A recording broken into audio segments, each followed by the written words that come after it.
Promo റിവ്യൂയിലേക്ക് എല്ലാവർക്കും സ്വാഗതം. ഈ റിവ്യൂ ഇഷ്ടപ്പെടുവാണെങ്കിൽ ഒന്ന് ലൈക്ക് ചെയ്തും സബ്സ്ക്രൈബ് ചെയ്തും സപ്പോർട്ട് ചെയ്യണേ. അപ്പോൾ വേണു വക്കീലിനോട് പറയുവാണ്, അനന്തപുരിക്കാർ ഞങ്ങൾക്കിപ്പം പൊന്മുട്ടിയിടുന്ന താറാവാണ്, അവരെയും കൊണ്ട് വേണം ഇനി ഞങ്ങൾക്ക് മുന്നോട്ട് ജീവിക്കാൻ എന്ന് പറയുന്നു.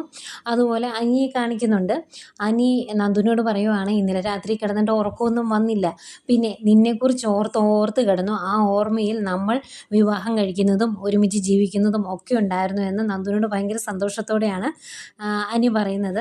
പിന്നെയും കാണിക്കുന്നത് നമ്മുടെ അനാമികയും വേണുവിനെയും ഒക്കെയാണ്. അവർ കിട്ടുന്ന പണം എങ്ങനെ എത്ര റേഷ്യോയിൽ വീതിച്ചെടുക്കണം എന്നതിനെപ്പറ്റി ചർച്ചയാണ്. അന്നേരം അനാമിക പറയുന്നുണ്ട്, അച്ഛൻ്റെ കടവെല്ലാം വീട്ടിട്ട് ബാക്കി പൈസയെല്ലാം എൻ്റെ അക്കൗണ്ടിൽ എൻ്റെ പേരിൽ ഇടണം എന്ന് പറയുമ്പം 50-50 പോരെ മോളെ എന്ന് ചോദിക്കുവാണ് വേണു. അന്നേരം പോരാ, മൊത്തം എൻ്റെ അക്കൗണ്ടിൽ തന്നെ വേണമെന്ന് അനാമിക പറയുന്നു. അതിനുശേഷം ആദർശിനെയും കാണിക്കുന്നുണ്ട്. ആദർശ് പറയുവാണ്, അനാമിക അവൾ എൻ്റെ അമ്മയെ കൊല്ലാൻ നോക്കിയതാണ്, അവൾക്ക് അതിനുള്ള ശിക്ഷ ഇതുവരെ ഞാൻ കൊടുത്തിട്ടില്ല, പക്ഷേ ഇനി ഞാൻ കൊടുക്കും, അവളെ കാരണം ഞാൻ അടിച്ചു പൊളിക്കും എന്നൊക്കെ പറയുന്നുണ്ട്. ഇതൊക്കെയാണ് പ്രമോ വിശേഷങ്ങളായിട്ട് കാണിച്ചത്.